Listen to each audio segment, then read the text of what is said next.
Video we are going to cover the new chapter of microbiology, which is growth and nutrition of microorganisms. In this we will cover the phases of growth curve, which is all the four phases in detail. So this is the part 1 of this chapter. So let's first discuss what is the growth. So growth in bacteria is primarily associated with multiplication. कि हम कब कहते हैं कि bacteria grow कर रहा है, जब वो मल्टीप्लाई कर रहा है. हाँ, साइज भी एक फैक्टर हो सकता है कि बैक्टीरिया साइज वाइज ग्रो कर रहा है, बट प्राइमरली हम तब कहते हैं बैक्टीरिया ग्रो कर रहा है जब उसकी नंबर इंक्रीज हो रहा है. ठीक है. और बैक्टीरिया कब कैसे ग्रो करता है? बाइनरी फिजन से, ये हमें पता है. बेसिकली वैसे और भी बड़े मेथड्स है जो हमने पहले वाले चैप्टर में पढ़े हैं, पर binary fission is a primary mode of growth और reproduction. Logarithmic increase in the number of bacteria. जो बैक्टीरिया हम आगे देखते हैं, जो ग्राफ बनता है वो लॉगरिथमिक इंक्रीज होता है. मतलब कि टाइम के साथ साथ नंबर इंक्रीज नहीं होगा, टाइम के साथ साथ there is decrease in the number.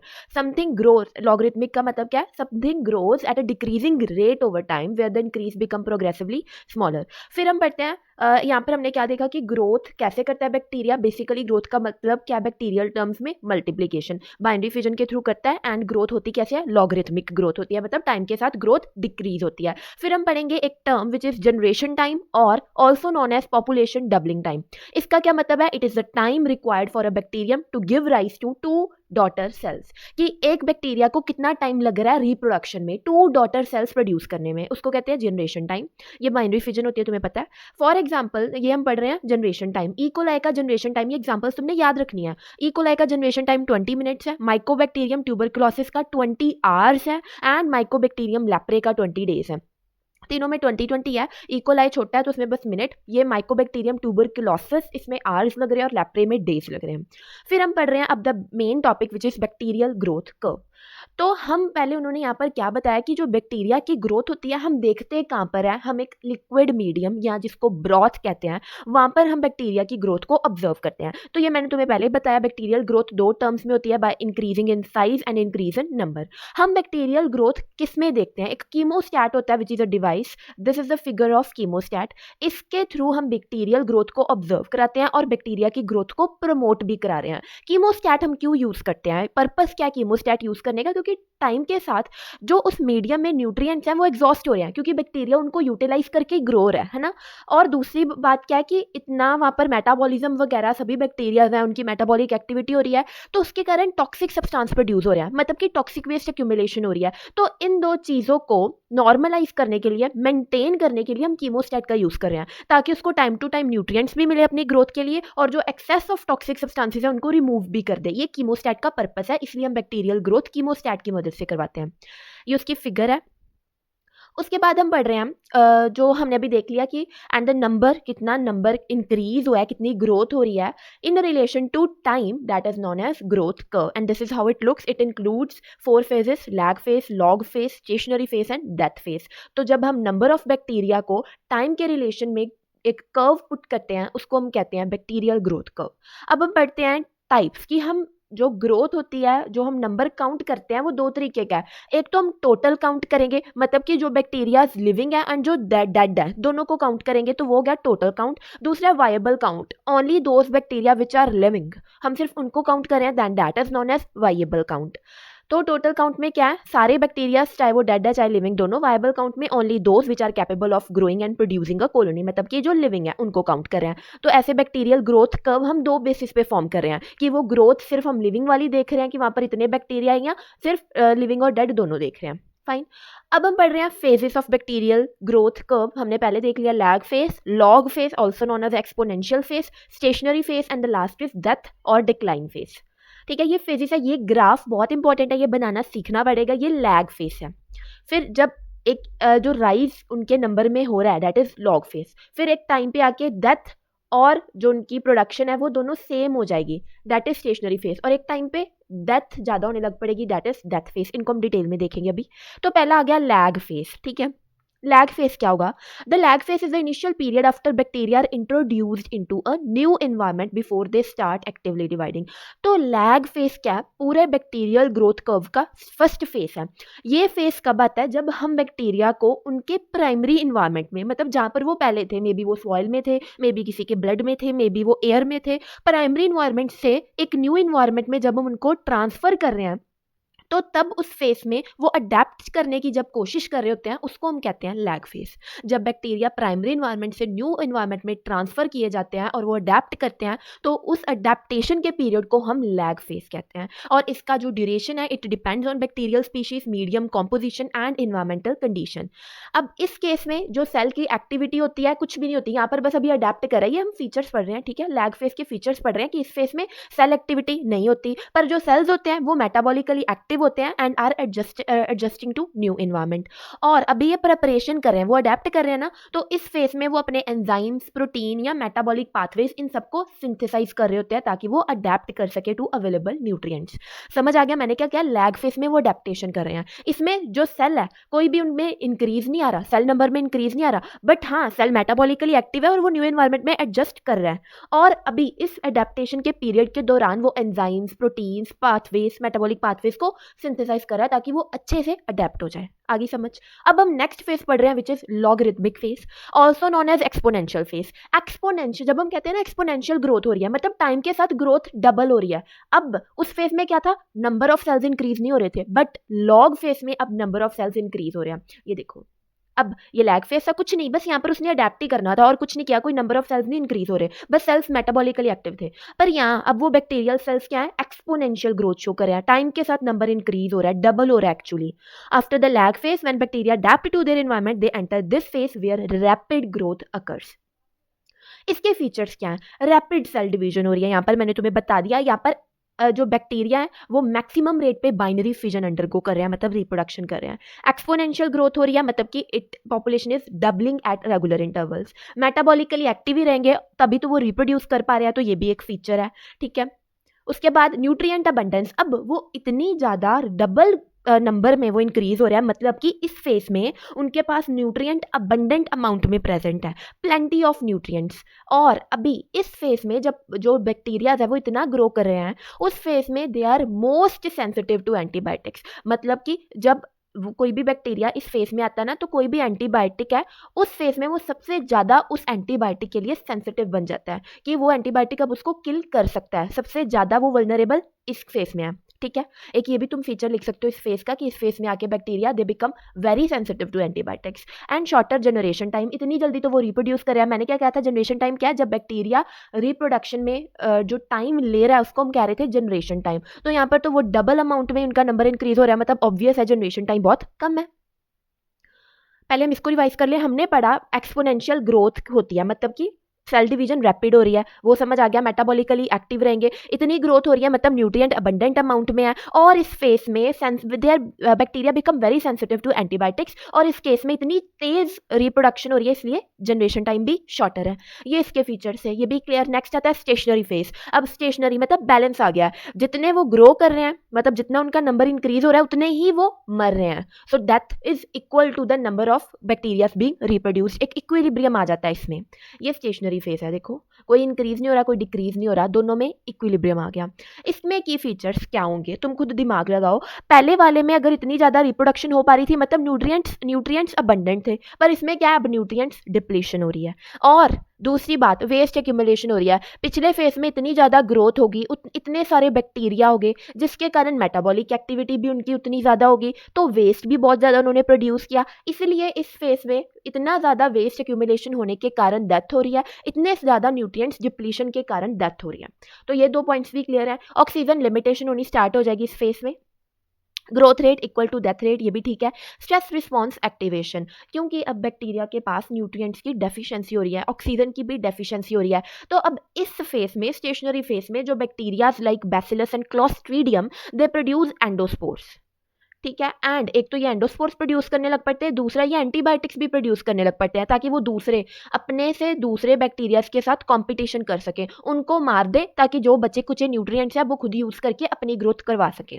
तो अब यहाँ पर क्या है, वो सर्वाइव करने की कोशिश कर रहे हैं। पहला कैसे, एंडोस्पोर्स प्रोड्यूस करके, दूसरा कैसे, एंटीबायोटिक्स प्रोड्यूस करके, ताकि दूसरे बैक्टीरिया मर जाएं।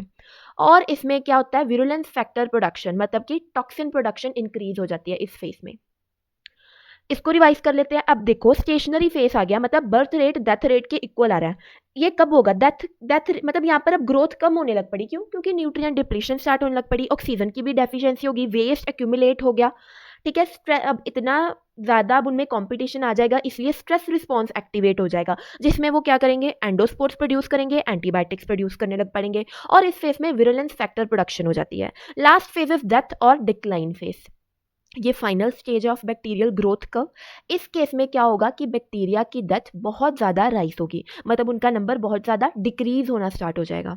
इसके फीचर्स भी क्या होंगे, अब इसमें भी तुम खुद सोच सकते हो कि इतनी ज़्यादा डेथ हो रही है, मतलब न्यूट्रिएंट्स की कंप्लीट डेफिशिएंसी हो गया है, ऑक्सीजन अब उनको नहीं मिल रही एरोबिक बैक्टीरियाज के केस में, ठीक है। टॉक्सिक वेस्ट भी हाईली एक्यूमुलेट हो गया है, ठीक है। मॉर्फोलॉजिकल चेंजेस आने स्टार्ट हो जाएंगे जब उनकी डेथ हो रही है, मतलब कि बैक्टीरिया है जो श्रिंक करना स्टार्ट हो जाएगा, उसकी शेप खराब हो जाएगी and they undergo lysis, autolysis, खुद मरने स्टार्ट हो जाएंगे। स्पोर फॉर्मेशन यहाँ पर भी होगी, वो अभी भी सर्वाइव करने की कोशिश कर रहे हैं। Examples are still same, bacillus and clostridium, they survive by forming endospores.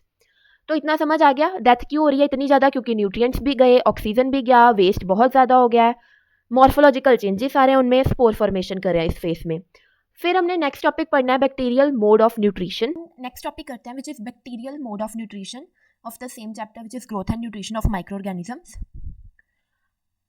तो बैक्टीरियाज जो है उनका अलग अलग स्पीशी के अकॉर्डिंग उनका मोड ऑफ न्यूट्रिशन भी डिफर करता है। मतलब कुछ ऐसे बैक्टीरिया है जो अपना न्यूट्रिशन खुद ही डिराइव कर रहे हैं, किसी और पे डिपेंडेंट नहीं है, इधर बाय लाइक कीमोसिंथेसिस मतलब केमिकल्स का यूज करके, और बाय फोटोसिंथेसिस, ये दो मेथड्स। या कुछ होते हैं हेट्रोट्रॉफिक बैक्टीरिया, मतलब जो दूसरों पे डिपेंडेंट है, खुद अपना न्यूट्रिशन या फूड सिंथेसाइज नहीं कर सकते। हम इनको डिटेल में पढ़ते हैं, एग्जाम्पल पढ़ते हैं हर एक टाइप की। तो सबसे पहले adequate nutrition is required by an organism to grow, right. Bacteria mainly requires oxygen, hydrogen, nitrogen and carbon, these are the mandatory ones. Phosphorus and sulphur less quantity में चाहिए होता है, and iron, magnesium, manganese, sodium and potassium, they are vital but required in trace amount. तो अब इसको याद करने का तरीका क्या है कि बैक्टीरिया को 3 क्लासेस में चीजें चाहिए होती हैं on the basis of the requirement. तो सबसे पहले ऑक्सीजन हो गया, उस ऑक्सीजन के साथ तुम कार्बन, हाइड्रोजन और नाइट्रोजन, ये चारों गैसेस याद रख लो, ये चारों उसको मैंडेटरी चाहिए। उसके अलावा 2 अलग से एलिमेंट्स है, फॉस्फोरस एंड सल्फर, ये उसको लेस क्वांटिटी में चाहिए। और ये कुछ आयंस है like iron, magnesium, manganese, sodium, potassium, ये आयंस, ये वाइटल है, पर ये तुम्हें पता, हमने पहले भी पढ़ा हुआ है न्यूट्रिशन में कि ये ज्यादा ट्रेस एलिमेंट्स होते हैं, तो ये इसको ट्रेस अमाउंट में चाहिए। तो ये समझ आ गया 3 क्लासेस में बैक्टीरिया को चीजें चाहिए, कुछ उसके लिए मैंडेटरी है, कुछ उसको लेस क्वांटिटी में और कुछ ट्रेस अमाउंट में चाहिए। अब हम पढ़ते हैं types of bacteria on the basis of on the basis of synthesis of food. तो हमारे पास टाइप्स आती है 2, autotrophic and heterotrophic bacteria. Autotrophic में हमारे पास कौन आएंगे, जो केमिकल मीन्स से फूड सिंथेसाइज करें, मतलब कीमो ऑटोट्रॉफिक, जो फोटोसिंथेसिस के थ्रू करें, फोटो ऑटोट्रॉफिक। और हेट्रोट्रॉफिक में हमारे पास 3 आते हैं, saprophytic, parasitic and symbiotic, SSP, saprophytic, symbiotic and parasitic, ये हेट्रोट्रॉफिक ऑर्गेनिजम्स में आते हैं। तो पहले हम पढ़ते हैं ऑटो। ऑटो मतलब कि खुद से, राइट, अपना फूड खुद सिंथेसाइज कर रहे हैं, that they synthesise their own food from outside sources of energy. इसमें आते हैं chemoautotrophs, these are the organisms that obtain energy from chemical reactions. ये कुछ केमिकल रिएक्शंस परफॉर्म करेंगे, उन केमिकल रिएक्शंस में जो एनर्जी प्रोड्यूस होगी उसको ये यूटिलाइज करें अपने में। इसके एग्जांपल्स हैं नाइट्रोसोमनास जो कि नाइट्रीफाइंग बैक्टीरिया है, थायोथ्रिक्स जो कि सल्फर ऑक्सीडाइजिंग बैक्टीरिया है, एंड गैलियोनेला फेरुजीनिया जो कि आयरन ऑक्सीडाइजिंग बैक्टीरिया। तो ये 3 एग्जांपल्स हैं, NIS जो मर्जी याद रख लो, nitrifying bacteria, sulphur oxidising bacteria, iron oxidising bacteria. तो ये तुम्हें नाम से क्लियर हो रहा है कि ये कुछ नाइट्रोजन की रिएक्शंस के थ्रू अपना जो फूड सिंथेसाइज कर रहा है, ये सल्फर को ऑक्सीडाइज करके और ये आयरन को ऑक्सीडाइज करके। अब ये तुम्हें एग्जांपल खुद से याद करनी पड़ेगी, इसकी तो इजी है। नाइट्रीफाइंग बैक्टीरिया की नाइट्रोसोमनास है, आयरन की, आयरन मतलब फेरस, राइट, तो फेरुजीनिया, गैलियोनेला फेरुजीनिया, एंड सल्फर की थायोथ्रिक्स है। अब हमने कीमो ऑटोट्रॉफ देख लिया, अब हम पढ़ते हैं फोटो ऑटोट्रॉफ्स। वो तुम्हें पता है जो फोटोसिंथेसिस के थ्रू सनलाइट का यूज करके एनर्जी प्रोड्यूस करते हैं। इसके एग्जांपल हमने +1 में भी पढ़ी हुई है, cyanobacteria. Cyanobacteria is example of photo autotrophs. उनकी एग्जांपल थी कीमो एग्जांपल्स, क्योंकि इसमें इंपॉर्टेंट है, बेसिकली यहाँ पर एग्जांपल्स ही ज्यादा इंपॉर्टेंट है। कीमो में कौन सी एग्जांपल है, नाइट्रोसोमनास, थायोथ्रिक्स एंड फेरुजीनिया। इसमें एग्जांपल है साइनोबैक्टीरिया। अब हम पढ़ते हैं हेट्रोट्रॉफिक बैक्टीरिया, मतलब जो खुद नहीं प्रोड्यूस करें, ना ही वो केमिकल रिएक्शंस के थ्रू, ना ही वो सनलाइट के थ्रू, इनको बाहर से कोई ना कोई चाहिए, इधर इनको होस्ट चाहिए या इनको कोई मरी हुई चीज चाहिए, ठीक है। तो पहले आते हैं सेप्रोफाइट्स। ये तुम्हें पता है सेप्रोफाइटिक ऑर्गेनिजम्स कौन से होंगे, जो डेड डिकेइंग मैटर पे फीड करते हैं। अब ये ना जो बुक्स में इनकी एडवांटेजेस एंड डिसएडवांटेजेस दी हुई हैं सेप्रोफाइट्स की। तो एडवांटेजेस क्या है, they help in fermentation, putrefaction and decay में हेल्प करते हैं। फर्मेंटेशन तुम्हें पता है क्या होता है? प्यूट्रीफेक्शन होता है ब्रेकिंग डाउन ऑफ और लाइसिस ऑफ प्रोटीन और other organic matter, that is putrefaction. उसमें हेल्प करते हैं, डीके में हेल्प करते हैं। इसमें एक एग्जांपल आती है सेप्रोफाइट्स में, स्ट्रेप्टोकोकस थर्मोफाइलस, जो कि योगर्ट मेकिंग में हेल्प करता है। इसके अलावा ये इन्वायरमेंट को क्लीन करने में भी हेल्प कर रहे हैं, क्योंकि जहाँ पर भी मरी हुई चीज़ होगी वहाँ पर ही उसको फीड करेंगे, उसको पूरी तरह से खा जाएंगे, खत्म कर देंगे, तो इन्वायरमेंट क्लेंसिंग में भी हेल्प कर रहे हैं। नेचर्स स्कैवेंजर्स हैं, तो इस वाले पॉइंट से ये लिंक्ड है कि ये नेचर्स स्कैवेंजर्स हैं। सीवेज ट्रीटमेंट में and curing of tea, coffee and tobacco, इसमें ये हेल्प करते हैं। तो मैं एडवांटेजेस के पॉइंट्स एज इट इज याद रखने हैं। फर्मेंटेशन में हेल्प कर रहे हैं, प्यूट्रीफेक्शन में हेल्प कर रहे हैं, डिके में हेल्प करते हैं। जब तुमने डिके मेंशन किया तो तुम्हें साथ में याद आ जाएगा ये नेचर स्कैवेंजर है या ये एनवायरमेंट क्लीनिंग में हेल्प कर रहे हैं। तो तुम्हें 1, 2 एंड 3 ये 3 पॉइंट याद हो गए। फिर योगर्ट मेकिंग में भी हेल्प कर रहे हैं, और योगर्ट के साथ तुम खाने पीने वाली ये चीज़ें याद रख लो, टी, कॉफी एंड टोबैको, ये 2 चीज़ें साथ में याद हो जाएंगी। And last is sewage treatment. ठीक है, डिसएडवांटेजेस क्या है? तो कई बार जब ये हमारे फूड में खुद से ग्रो होने स्टार्ट हो जाते हैं जहाँ पर ये होने नहीं चाहिए थे, इनकी ग्रोथ एक्सेस में हो जाती है, तब ये फूड पॉइजनिंग भी कॉज करते हैं। And destruction of common household articles, these are the disadvantages, food poisoning and destruction. ठीक है, ये तुमने याद रखनी है। उसके बाद नेक्स्ट आता है सिम्बायोटिक बैक्टीरिया। हमने अभी सेप्रोफिटिक, हेट्रोट्रॉफ में हमने सेप्रोफिटिक बैक्टीरिया पढ़ रहे हैं, अब हम पढ़ेंगे सिम्बायोटिक। ये भी +1 का कंसेप्ट है। हमने क्या पढ़ा था? सिम्बायोटिक बैक्टीरिया क्या होते हैं? जो किसी दूसरे ऑर्गेनिज्म के साथ रिलेशन में रह रहे हैं, रिलेशनशिप में रह रहे हैं, मतलब उसका भी कुछ बेनिफिट करवाएंगे और खुद का भी। तो इसकी एग्जांपल पढ़ लेते हैं। पहले तो live in mutual coordination with others, their relationship is beneficial to both organism. उसको अपने लिए भी बेनिफिट हो रहा है और जिसके साथ वो रिलेशनशिप में रह रहा है उसको भी बेनिफिट हो रहा है। अब हम पढ़ रहे हैं benefits of this symbiotic bacteria to humans, कि ह्यूमंस को क्या बेनिफिट हो रहा है। तो ये बुक में इतने पॉइंट्स हैं, these are total of 6 points. तो इनको याद रखने की ट्रिक क्या है? डिजिप्मर। इसमें जो इनिशियल्स हैं वही पॉइंट्स हैं। तो डी से क्या है? Development of mucosal barriers. I से क्या है? Immune system activation. एस से सिंथेसिस ऑफ वाइटामिन्स। पी से क्या है? Production of short chain fatty acids. M से metabolism of bile acids. And R से क्या है? Reduction in pH and large bowel. अगर ऐसे भी नहीं याद होता तो तुम याद रख लो, डेवलपमेंट और प्रोडक्शन वाले पॉइंट इकट्ठे हैं। डेवलपमेंट किसकी? म्यूकोजल बैरियर की। प्रोडक्शन किसकी? शॉर्ट चेन फैटी एसिड्स की। ये 2 याद हो गए, डेवलपमेंट हो गया, प्रोडक्शन। अब प्रोडक्शन कैसे होती है?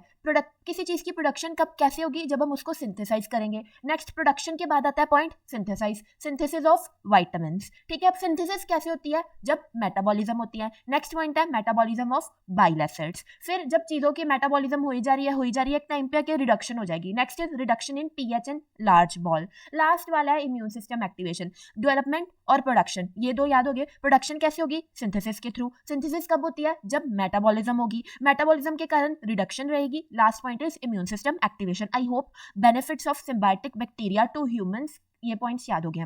नेक्स्ट आता है last one, which is parasitic bacteria. तो पैरासाइट्स क्या होते हैं? जो किसी होस्ट ऑर्गेनिज्म के ऊपर रिसाइड करते हैं, वहाँ पर इन्फेस्टेशन करते हैं और उसी से ही अपनी न्यूट्रिशनल नीड्स को डिराइव करते हैं, उनको हम कहते हैं parasites. So they depend on their host for survival and derive food from them, cause diseases, therefore they are pathogenic. हम पैरासिटिक बैक्टीरियाज को पैथोजेनिक कहते हैं क्योंकि ये टॉक्सिन्स रिलीज करके हमें डिसीजेस कॉज करते हैं। इसकी बेस्ट एग्जांपल है सैल्मोनेला टाइफी। ये जो बैक्टीरिया हमें क्या कॉज करता है? टाइफॉइड फीवर कॉज करता है। तो this is the example of parasitic bacteria. तो अब हम पढ़ते हैं next topic of the same chapter, which is growth and nutrition of micro organism. The topic is factors influencing bacterial growth, कि कौन कौन से फैक्टर हैं जो बैक्टीरिया की ग्रोथ एंड डेवलपमेंट को इफेक्ट कर रहे हैं। तो ऐसे कौन कौन से होंगे? ऑक्सीजन होगी, टेम्परेचर होगी। ये तो लाइक कॉमन सेंस है कि कौन कौन से ऐसे फैक्टर्स होंगे जिन पे बैक्टीरिया की ग्रोथ इफेक्ट होती है। अगर उसको ऑक्सीजन मिल रही है या नहीं, उसको कार्बन डाइऑक्साइड मिल रही है, उसको ऑप्टिमम टेम्परेचर मिल रहा है जिसपे वो ग्रो करेगा या नहीं, उसको पीएच प्रॉपर मिला है, मॉइस्चर मिला है, सनलाइट मिल रही है फोटोसिंथेटिक बैक्टीरिया के केस में, ऑस्मोटिक प्रेशर है या नहीं। तो ये चीज़ें हैं जो बैक्टीरियल ग्रोथ को इन्फ्लुएंस करती हैं। टेम्परेचर के बेस पे, कि उसको कितना टेम्परेचर चाहिए, कितनी रेंज में वो ग्रो कर रहा है, उस बेस पे हमारे पास these are the types of bacteria, like psychrophiles, extremophiles, thermophiles, mesophiles, hyperthermophiles. और ऑस्मोटिक प्रेशर कितना चाहिए उसके बेस में osmotolerants, halophiles, acidophiles and neutrophiles. ये अभी हमने डिटेल में एक एक चीज पढ़नी है। सबसे पहले on the basis of oxygen के बेस में हमारे पास आते हैं obligate aerobes, anaerobes, obligate anaerobes and microcephalic. तो हमारे पास ऑक्सीजन के बेस में कौन है? एक तो सिंपल एरोब्स जिनको ऑक्सीजन चाहिए, ठीक है, एक ऑब्लिगेट एरोब्स कि ऑक्सीजन ना हो तो वो मर ही जाएंगे। फिर एक आएंगे एनारोब्स कि उनको ऑक्सीजन नहीं चाहिए, एक आएंगे ऑब्लिगेट एनारोब्स की अगर गलती से ऑक्सीजन मिल गई तो वो मर जाएंगे, और लास्ट में एक आते हैं माइक्रो एरोफिलिक, ठीक है, माइक्रो एरोफिलिक। अब एक बारी देख लेते हैं ऑब्लिगेट एरोब्स की एग्जांपल है विब्रियो कॉलेरा। ये स्ट्रिक्ट एरोब्स होते हैं कि इनको ऑक्सीजन चाहिए ही चाहिए, ऑक्सीजन की डेफिशिएंसी में ये मर जाएंगे। एनारोब्स कौन से होते हैं, जो एब्सेंस ऑफ ऑक्सीजन में ग्रो करते हैं। ऑब्लिगेट कौन से होंगे, जो पक्का ही उनको बिल्कुल ही उनके एनवायरमेंट में ऑक्सीजन होनी ही नहीं चाहिए तभी वो ग्रो करेंगे, नहीं तो वो मर जाएंगे। ऐसी एग्जाम्पल है क्लोस्ट्रीडियम टेटनाई। फिर आते हैं माइक्रो एरोफिलिक। ये कौन से होते हैं, require oxygen to survive but the level of oxygen should be less than that present in atmosphere. नाम से क्लियर है, माइक्रो कि ऑक्सीजन चाहिए इनको ग्रो करने के लिए, पर जो जितनी नॉर्मली एटमॉस्फेयर में होती है उससे कम चाहिए। इसकी एग्जांपल है कैंपेलोबैक्टर कोलाई। तो जो एग्जांपल्स है वो याद करनी पड़ेंगी। ऑब्लिगेट की एग्जांपल विब्रियो कॉलेरा है, ऑब्लिगेट एनारोब की example clostridium टेटनाई and micro aerophilic की एग्जांपल कैंपेलोबैक्टर कोलाई। तो पहला समझ आ गया। नेक्स्ट हम पढ़ते हैं influence of carbon dioxide on the growth of the bacteria. Carbon dioxide is required bye all bacteria, ठीक है, सभी बैक्टीरिया को कार्बन डाइऑक्साइड तो चाहिए। ऑक्सीजन के केस में क्या था, एनारोब्स को नहीं चाहिए ऑक्सीजन, पर कार्बन डाइऑक्साइड सभी को चाहिए। उनको कार्बन डाइऑक्साइड दो चीज़ों से मिल रही है, एक तो एटमॉस्फेयर में जो कार्बन डाइऑक्साइड है, दूसरा उनके अंदर जो सेलुलर एक्टिविटीज हो रही हैं, जो मेटाबॉलिज्म हो रही है, तब जो कार्बन डाइऑक्साइड प्रोड्यूस हो रही है तो उसको यूटिलाइज कर रहे हैं। तो एक तो उनको इन्वायरमेंट से मिल रही है, एक उनको अपने अंदर से मिल रही है, मतलब एंडोजेनस प्रोडक्शन हो रही है कार्बन डाइऑक्साइड की। ऐसे जो एग्जाम्पल्स कौन से हैं जिनको कार्बन डाइऑक्साइड चाहिए, Brucella abortus, it requires high concentration of carbon dioxide and it is provided with candle jar. तो ये एमसीक्यू क्वेश्चन आ सकता है कि which of the following bacteria requires high concentration of carbon dioxide to grow, ठीक है। तो उसकी एग्जांपल है ब्रुसेला अबॉर्टस। तो इसको जो इतनी हाई कंसंट्रेशन कार्बन डाइऑक्साइड हम कैसे देते हैं, क्योंकि इतनी ऑब्वियस सी बात है एटमॉस्फेयर में नहीं प्रेजेंट होगी, तो इसको एक स्पेसिफिक मीन्स चाहिए विच इज कैंडल जार, उसमें उसके थ्रू हम इसको कार्बन डाइऑक्साइड प्रोवाइड करेंगे। तो इसको ऐसे याद रख सकते हो, अगर इसको कार्बन डाइऑक्साइड ना मिली तो ये अबॉर्शन बोल देगा, ठीक है। तो ब्रुसेला अबॉर्टस। नेक्स्ट आता है on the basis of influence of temperature. अब इसको ध्यान से सुनना, ये इंपॉर्टेंट है। तो कुछ बैक्टीरिया ऐसे के होंगे जिनको जो कोल्ड लविंग होंगे, कुछ बैक्टीरिया ऐसे होंगे जो कोल्ड टॉलरेंट होंगे, मतलब इतना कोल्ड लविंग नहीं है बट अगर कोल्ड इन्वायरमेंट है तो टॉलरेट कर लेंगे। तो मैंने क्या बोला, कुछ कोल्ड लविंग होंगे, कुछ कोल्ड टॉलरेंट होंगे, कुछ होंगे हीट लविंग और कुछ होंगे एक्सट्रीम हीट लविंग। चार याद हो गए, cold loving, cold tolerant, heat loving, extreme heat loving. कुछ होंगे मॉडरेट टेम्परेचर लविंग कि उनको नॉर्मल सा ही टेम्परेचर चाहिए। बस हो गए ये 5 टाइप्स के बैक्टीरिया याद हो गए, cold loving, cold tolerant, heat loving, extreme heat loving and last is moderate temperature bacteria. इतने याद हो गए, इससे तुम्हें टाइप्स ऑफ बैक्टीरिया याद हो जाएंगे on the basis of influence of temperature.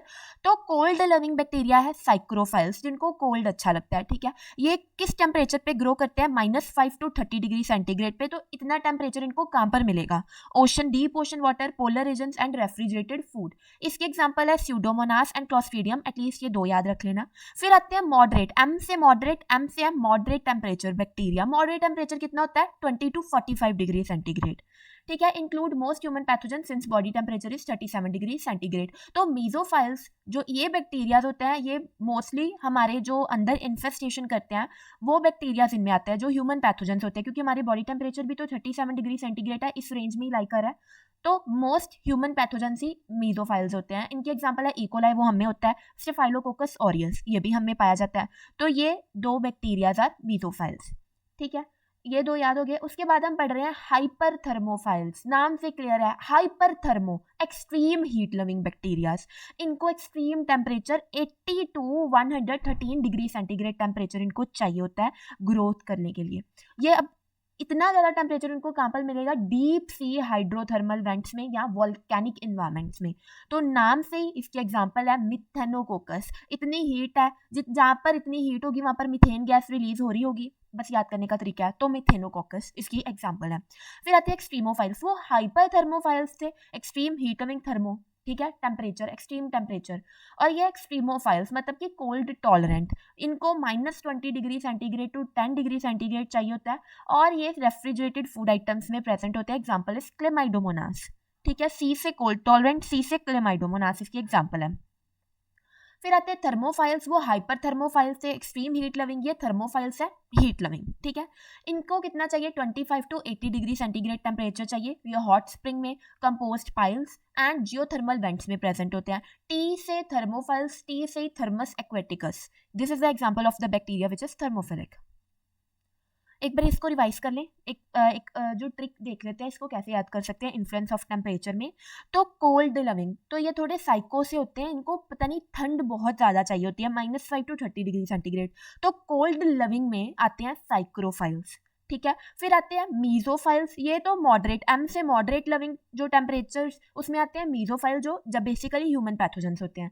फिर hyper thermophile 80 to 113 degree centigrade temperature. फिर इतना तो ये तो वहीं पर रह रहे होंगे ना जहाँ पर मीथेन गैस प्रोडक्शन हो रही है, तो इससे तुम्हें याद हो जाएगा मिथेनोकोकस इसकी एग्जाम्पल है। फिर आते हैं एक्सट्रीमोफाइल्स, इनको ये होते हैं cold tolerant, -20 to 10 degree centigrade वाले। इनमें आते हैं Chlamydomonas and the last is thermophiles, जिनको 25 to 80 डिग्री सेंटीग्रेड चाहिए, और एग्जांपल है थर्मस एक्वेटिकस। ये हमने पढ़ लिया on the basis of influence of temperature. अब हमारे पास next on the basis of influence of moisture आता है। तो इसमें दो टाइप के बैक्टीरिया आते हैं। पहले वो बैक्टीरिया जो इमीडिएटली मर जाएंगे when they are exposed to drying, और दूसरे वो जो ड्राई कंडीशंस में इजीली सर्वाइव कर जाते हैं फॉर मंथ्स। तो फर्स्ट कौन सी है, die quickly when exposed to drying, and second type कौन सी है, they survive for months under drying condition. तो इनकी एग्जांपल्स ही इंपॉर्टेंट है याद रखनी। तो एग्जांपल याद रखने की ट्रिक क्या है, सबसे पहले जो मर जाते हैं, जब ड्राई कंडीशंस आई तो वो मर जाते हैं। हम तो ऐसे याद कर लो, जो जीएसटी देख के लोग मरने लग पड़ते हैं कि जीएसटी पे करनी पड़ेगी, पर यहाँ पर जीएसटी नहीं है, जीसीटी है। जी से है गोनोकोकस, सी से है common cold virus, and T से है ट्रेपोनिमा पैलिडम। जीसीटी, जीएसटी नहीं, जीसीटी। फिर है may survive for months under dry conditions, इसमें आते हैं एसएसटी, जो सर्वाइव करती है। एसएसटी जो सब्जेक्ट है बहुत टाइम से चल रहा है, तो एसएसटी में staphylococcus aureus, small pox virus, and T से ट्यूबरकल बैसिलस। फिर नेक्स्ट फैक्टर आता है इन्फ्लुएंस ऑफ लाइट। अब कुछ बैक्टीरिया होते हैं जिनको लाइट चाहिए होती है, उनमें आते हैं ऑटोट्रॉफिक बैक्टीरिया जो फोटोसिंथेसिस के थ्रू अपना न्यूट्रिशन डिराइव कर रहे हैं। कुछ जो बैक्टीरियाज होते हैं उनको डार्कनेस फेवरेबल होती है। जो UV rays and other radiations होती हैं वो बैक्टीरीसाइडल भी हो सकती हैं। Gamma, X rays and infrared rays ये भी बैक्टीरीसाइडल होती है। तो ये लाइट का इन्फ्लुएंस था on the growth of bacteria. So light can influence both positively and negatively on bacteria depending upon the type of light, कि वो लाइट सिंपल यूवी लाइट है या सनलाइट है, गामा रेज, एक्स रेज या infrared rays है। तो type of light पे bacteria कौन सी स्पीशी का है, and environmental conditions. So this was influence of light. Next is influence of pH. अब पीएच की 3 रेंजेस होती हैं, हमें पता है, एसिड, इधर अल्कलाई और न्यूट्रल। तो इन तीनों, जो ये 3 है, इसी बेसिस पे आगे हमारे बैक्टीरिया है, अल्कलीफाइल्स, न्यूट्रोफाइल्स एंड एसिडोफाइल। अल्कलीफाइल्स कौन से होंगे, जिनको अल्कलाइन कंडीशंस फेवरेबल लगती हैं, जो अल्कलाइन कंडीशन में ग्रो करते हैं। न्यूट्रोफाइल्स जो न्यूट्रल पीएच पे इजीली ग्रो करते हैं। एंड एसिडोफिलिक कौन से होंगे, those that thrive in acidic environment. जो एसिडिक इन्वायरमेंट वाली एग्जाम्पल है, इनकी भी एक एक एग्जाम्पल यहाँ पर लिखी हुई है। एसिडिक इन्वायरमेंट की एग्जाम्पल है हेलिकोबैक्टर पाइलोरी। इसको याद रखने की ट्रिक है, जो स्टमक में पाइलोरिक स्फिंक्टर होता है, तो पाइलोरी से याद आ जाएगा पाइलोरिक स्फिंक्टर, और स्टमक में HCl होता है, तो इसीलिए एसिड में हेलिकोबैक्टर पाइलोरी। फिर है न्यूट्रोफाइल्स, जो हमारी बॉडी का पीएच न्यूट्रल होता है, ना ज़्यादा एसिडिक ना ज़्यादा अल्कलाइन। और हमारे में 2 बैक्टीरिया जो मैंने पहले भी बताया बहुत कॉमन होते हैं, one is Staphylococcus aureus and the other is E coli. फिर है अल्कलीफाइल्स, इसकी वैसे याद कर लो, एग्जाम्पल विब्रियो कॉलेरा। तो पीएच के बेस पे अल्कलीफाइल्स, न्यूट्रोफाइल्स एंड एसिडोफाइल्स हैं। Acido pyloric sphincter, Helicobacter pylori, neutro Staphylococcus aureus and E coli, and alkaliphiles में आते हैं विब्रियो कॉलेरा। फिर आता है इन्फ्लुएंस ऑफ ऑस्मोटिक प्रेशर, ये लास्ट है। ऑस्मोटिक प्रेशर के बेस पे there are 5 types of bacteria. Non ऑस्मोफिलिक, मतलब जिनको हाई सल्यूट कंसंट्रेशन जो टॉलरेट नहीं कर सकते, नॉन ऑस्मोफिलिक, जो ऑस्मोटिक चेंजेस को नहीं टॉलरेट कर सकते, इसके एग्जांपल इकोलाई है। फिर है osmo tolerant, they can thrive both normal and moderately high osmotic pressure, मतलब ये टॉलरेट कर लेते हैं। अगर नॉर्मल है तो ठीक है, अगर मॉडरेटली चेंज हो रहा है ऑस्मोटिक प्रेशर फिर भी ये उस चीज़ को टॉलरेट कर लेते हैं, इसलिए नेक्स्ट इज ऑस्मो टॉलरेंट। फिर आते हैं ऑस्मोफिलिक, मतलब जो ऑस्मोटिक हाई ऑस्मोटिक प्रेशर में सर्वाइव करते हैं।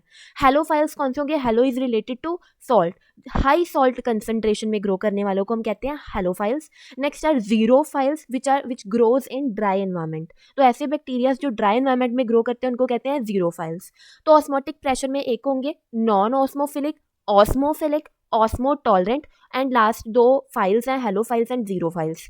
ये याद हो गया, 3 ऑस्मो से ही है, और नॉन ऑस्मोफिलिक, ऑस्मो टॉलरेंट, ऑस्मोफाइल्स, फिर लास्ट हेलोफाइल्स एंड जीरोफाइल्स। नॉन ऑस्मोफिलिक जो हाई सोल्यूट कंसंट्रेशन को टॉलरेट नहीं कर सकते, ऑस्मोफिलिक उससे उल्टे हैं, मतलब जो कर सकते हैं। ऑस्मो टॉलरेंट मतलब कि जो थोड़े बहुत ही अगर मॉडरेट चेंज आ रहे हैं तो उसको टॉलरेट कर लेंगे, नाम से ही क्लियर है। Halophiles related to salt, hello is related to salt, so they can survive in high salt concentration, and zero is related to dry environment. जो हेलोफाइल्स हैं उनमें उसकी जो एग्जांपल है वो उसी के नाम से है, हेलोफाइल्स की, हेलोबैक्टीरियम सेलिनेरम। ऑस्मोफिलिक और जीरोफाइल्स इनकी एग्जांपल जो ईस्ट एंड फंगस है, मतलब नॉन बैक्टीरियल स्पीशीज आ रही है यहाँ पर। ऑस्मोफिलिक ईस्ट एग्जांपल एंड जीरोफिलिक की एग्जांपल फंगस है। नॉन ऑस्मोफिलिक की एग्जांपल है इकोलाई। अगेन तुम ऐसे समझ सकते हो कि हमारी बॉडी में ज़्यादा सल्यूट कंसंट्रेशन नहीं हो सकता, एक ऑस्मोटिक बैलेंस रहता है, और हमारी बॉडी में वही 2 बैक्टीरिया स्टेफाइलोकोकस ओरियस और इकोलाई, तो इसकी एग्जांपल इकोलाई याद रह जाएगी। फिर ऑस्मो टॉलरेंट में स्टेफाइलोकोकस ओरियस।